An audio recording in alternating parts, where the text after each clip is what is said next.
ஐடியமேன் வியூவர்ஸுக்கு வணக்கம். இன்னைக்கு அரசியல் வட்டாரத்துல பரபரப்பான விஷயங்கள் என்னெல்லாம் நடந்திருக்கு, உள்ளூர் அரசியல்ல இருந்து உலக அரசியல் வரைக்கும் என்ன மாதிரியான விஷயங்கள் நடந்திருக்கு அப்படின்னு நம்ம மகாதேவன் சார் கூட பேசலாம். வணக்கம் சார். வணக்கம் ஷாலினி. காலையில பாத்தீங்கன்னா பரபரப்பா ஒரு விஷயம் நடந்திருக்கு. நம்ம அதிமுகல இருந்து அவருடைய பொறுப்புல இருந்து செங்கோட்டையன் அவர்கள் நீக்கப்பட்டிருக்காரு. அவர் எதுக்காகனா ஒருங்கிணைந்த அதிமுக கட்சியில இருந்து விலகி சென்றவர்கள்லாம் திரும்பி கட்சியில சேர்க்கணும் அப்படின்னு கேட்டதுக்காக எடப்பாடி பழனிசாமி அவர்கள் செங்கோட்டையில கட்சி பொறுப்புல நீக்கியிருக்காரு. இதை பத்தி உங்களோட கருத்து என்ன? எதுனால செங்கோட்டையன் அவர்கள் நேற்று ஒரு பேட்டி கொடுத்திருந்தாரு. அது கிட்டத்தட்ட ஒரு 6 மாசமாவே பார்த்தீங்க அப்படின்னா ஒரு புகைச்சலாகவே இருந்தது. செங்கோட்டையன் அவர்களுக்கும் எடப்பாடி அவர்களுக்கும் ஒரு பனிப்போர் இருக்குது, 2 பேரும் பேசிக்கிறது இல்லை, அந்த மாதிரியான நிறைய விஷயங்கள் இருந்தது. அது ஆரம்பத்தில் என்னவா சொல்லப்பட்டது அப்படின்னா, அதிமுக ப்ளஸ் பாஜக கூட்டணிக்கு கட்சியினர் விருப்பப்படுறாங்க, ஸோ செங்கோட்டையனும் அதுக்கு தான் அடி போடுறாரு அப்படிங்கிற மாதிரி சொல்லப்பட்டது. அதே மாதிரி அதிமுக ப்ளஸ் பாஜக கூட்டணி அமைந்த பிறகு பார்த்திங்கன்னா இந்த பேச்சுக்கள் அப்படியே குறைஞ்சிருச்சு. செங்கோட்டையன் அதை பற்றி யாருமே பேசுகிறதே இல்லை. ஸோ அந்த கூட்டணி அமைந்தது. அதற்கு பிறகு எடப்பாடி பழனிசாமி அந்த எழுச்சி பயணம் அப்படின்னு தொடங்கினார். கிட்டத்தட்ட ஒரு 100 தொகுதிகளை அவர் கிராஸ் பண்ணிட்டார். அதற்கு பிறகு இப்போ திடீர்னு நேற்று செங்கோட்டையன் இந்த மாதிரி நாங்கள் பேச போகிறேன் அப்படின்னு ஒரு 2-3 நாளைக்கு முன்னாடியே சொன்னதுக்கப்புறம் இந்த விவகாரம் மறுபடியும் பிக்கப் ஆக ஆரம்பிச்சது. நேற்று செங்கோட்டையன் அவர்கள் பேசினதும் பார்த்தீங்க அப்படின்னா ஒரு ரொம்ப தெளிவில்லாத ஒரு விஷயம்தான். ஏற்கனவே கட்சியிலிருந்து நீக்கப்பட்டவர்கள், அதாவது கட்சிக்கு ரிபலாக செயல்பட்டவர்கள், கட்சிக்கு எதிராக செயல்பட்டவர்கள்னு சொல்லி கட்சியின் பொதுக்குழுவால் எடப்பாடி பழனிசாமியால் நீக்கப்பட்டவர்களை கட்சியில் திரும்ப சேர்க்கணும். ஏன்னா எம்ஜிஆர் அவர்களும் சரி, ஜெயலலிதா அவர்களும் சரி, அவர்களுக்கு எதிராக செயல்பட்டவர்கள், அவர்களை விமர்சனம் செய்தவர்களையே கட்சியில் சேர்த்துக்கிட்டாங்க. அதே மாதிரி எடப்பாடி பழனிசாமியும் சேர்க்கணும். ஏன்னா 2026 தேர்தலுக்கு ஒருங்கிணைந்த அதிமுக இருந்தால் தான் நம்ம பலமாக இருக்கும், கட்சி பலமாக இருக்கும், நம்ம தென் மாவட்டங்களில் ஜெயிக்க முடியும். நம்ம ஏற்கனவே நிறைய தோல்விகளை சந்திச்சிட்டோம். மறுபடியும் ஒரு தோல்வி கட்சிக்கு மிகப்பெரிய பாதிப்பை ஏற்படுத்தும். அதனால் இந்த ஒருங்கிணைந்த அதிமுக அப்படிங்கிற அந்த கோரிக்கையோடு நேற்று செங்கோட்டையன் அவர்கள் ப்ரெஸ் மீட் வச்சுருந்தார். அதை பற்றி பேசியிருந்தார். அதுக்கு ஒரு 10 நாள் காலக்கெடுவும் கொடுத்திருந்தாரு.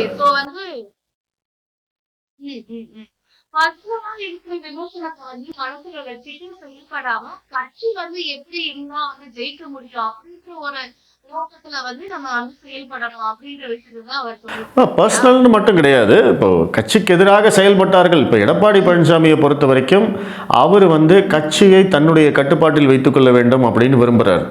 அவர் தான் இன்றைக்கி தலைவர், அவர் தான் இன்றைக்கி பொதுச் செயலாளர்.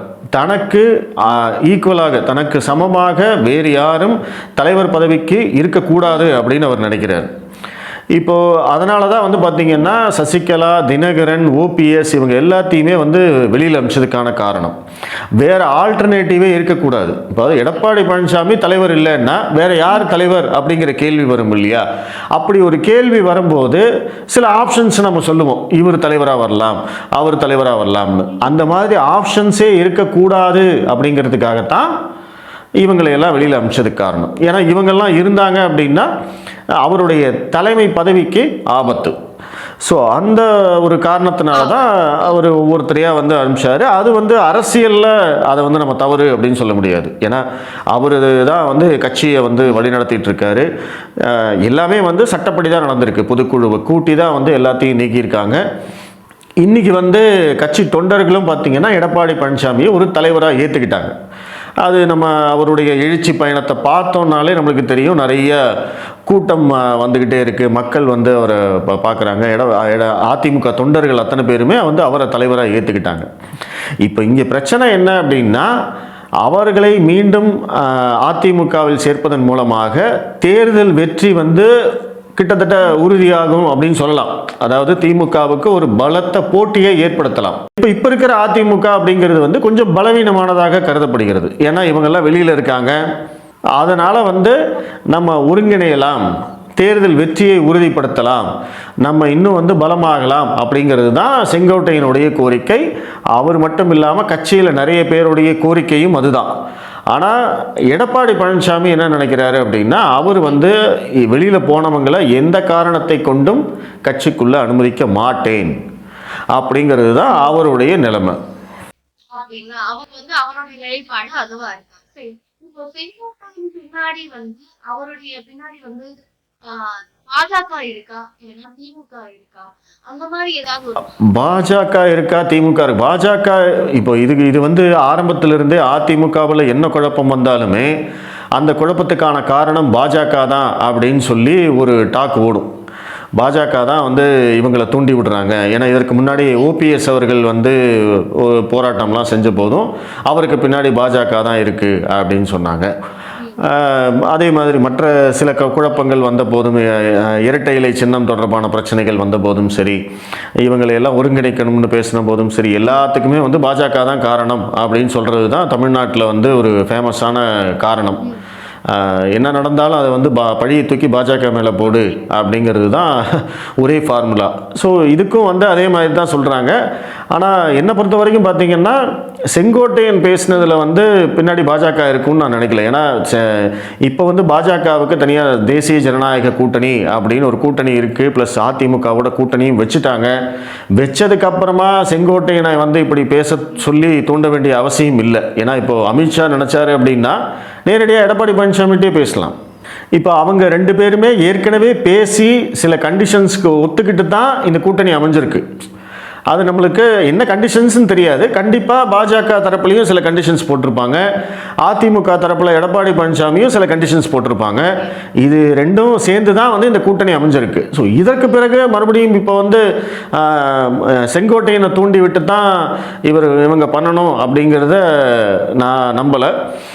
அதே மாதிரி ஏன்னா இப்போது நீங்கள் இன்னொன்று எடுத்துக்கிட்டிங்கன்னா, இப்போது ஓபிஎஸ் தினகரன் ரெண்டு பேருமே வந்து இப்போ கூட்டணியை விட்டு வெளியில் போயிருக்காங்க.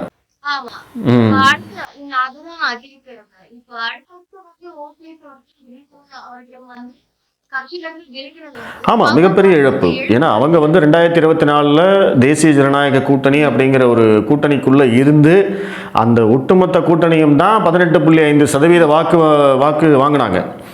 அந்த வாக்கு சதவீதத்தை அமித்ஷா அவர்களும் சுட்டி காட்டினார். இப்போ சமீபத்தில் தமிழ்நாடு வந்தபோது அதிமுக கூட்டணி 23%, தேசிய ஜனநாயக கூட்டணி 18.5%, இது இரண்டையும் சேர்த்தாலே 39% ஆச்சு. நம்ம கட்சியை பலப்படுத்தி நல்லா வேலை செஞ்சோம் அப்படின்னா கண்டிப்பாக நம்மால் திமுகவை வீழ்த்த முடியும் அப்படிங்கிறது அவர் சொல்லிட்டே போனார்.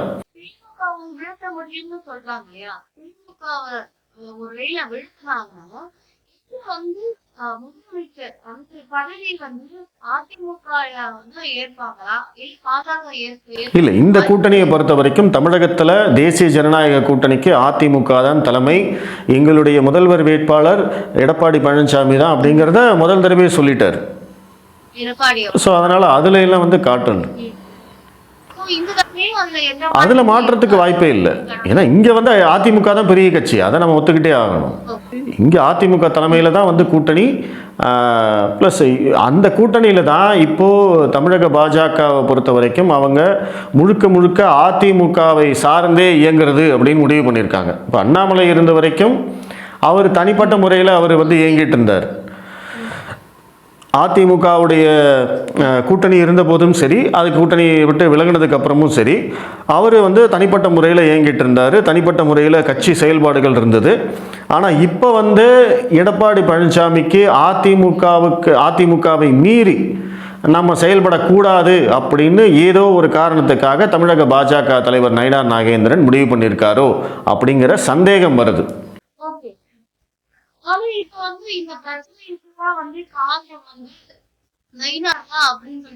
ஏன்னா தேசிய ஜனநாயக கூட்டணி வந்து இப்போ தினகரனும் ஓபிஎஸ் அவர்களும் பாஜகவோட தான் கூட்டணியில் இருந்தாங்க. இப்போ அவங்க வெளியில் போயிருக்காங்க அப்படின்னாலுமே அந்த பாஜக கூட்டணி தேசிய ஜனநாயக கூட்டணியிலேருந்து தான் வெளியில் போயிருக்காங்க. அதிமுக அந்த கூட்டணிக்குள்ளே வந்திருக்கு, இவங்க அந்த கூட்டணியிலேருந்து வெளியில் போயிருக்காங்க. ஸோ இப்படி தான் வந்து நம்ம பார்க்கணும். ஸோ அப்போ தான் வந்து தினகரன் என்ன சொல்கிறாரு அப்படின்னா, அவர் வந்து தினகரன் வந்து டைரெக்டாக அதிமுகவை வந்து ப்ளேம் பண்ண முடியாது. தினகரனும் ஓபிஎஸும் பாஜகவை நம்பி தான் இந்த கூட்டணியில் இருந்தாங்க. இப்போ அதிமுக வந்ததுனால தங்களை வந்து கை கழுவிட்டாங்க, தங்களுக்கு வந்து முக்கியத்துவம் இல்லை. அவங்க வந்து அதிமுகவைத்தான் பெரிய கட்சியாக நினைக்கிறார்கள், அதிமுகவைத்தான் ஒரு அசட்டாக நினைக்கிறாங்க அப்படிங்கிற அந்த ஃபீலிங் வந்து தினகரனுக்கும் ஓபிஎஸ்க்கும் வந்ததுனால தான் அவங்க வந்து வெளியில் போயிருக்காங்க. பட் இது வந்து ஒரு மிகப்பெரிய பாதிப்பு தான்.